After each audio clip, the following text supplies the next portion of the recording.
Bonjour, je m'appelle Louise Avenay, je suis psychiatre, je travaille en milieu hospitalier à la PHP et je suis référente à Andate TCA. Quel est le rôle des médecins dans la prise en charge des troubles des conduites alimentaires?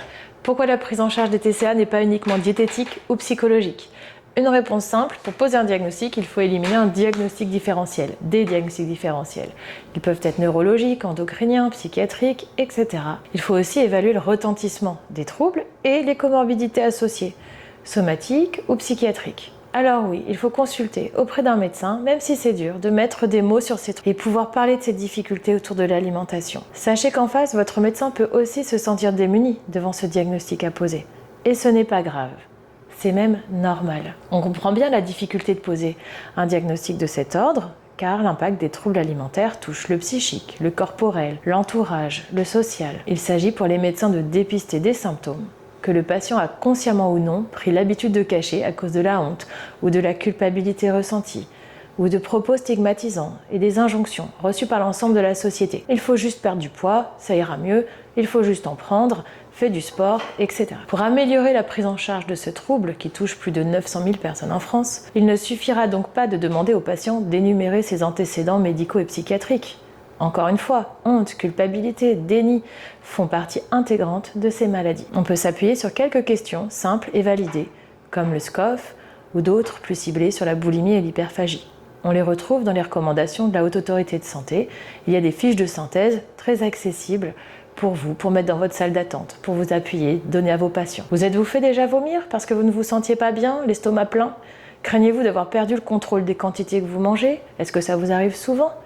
Avez-vous récemment perdu plus de 6 kilos en moins de 3 mois? Pensez-vous que vous êtes trop gros alors que les autres vous trouvent trop maigre?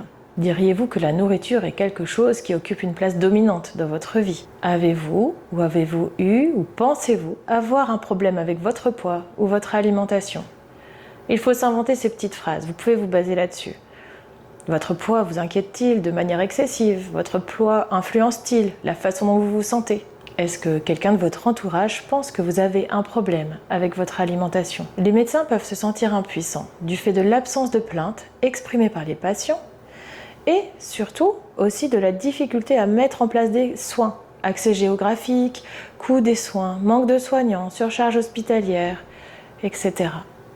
Alors un message pour les médecins, il n'y a pas de prise en charge parfaite. La première étape, c'est de nommer le TCA, de le diagnostiquer.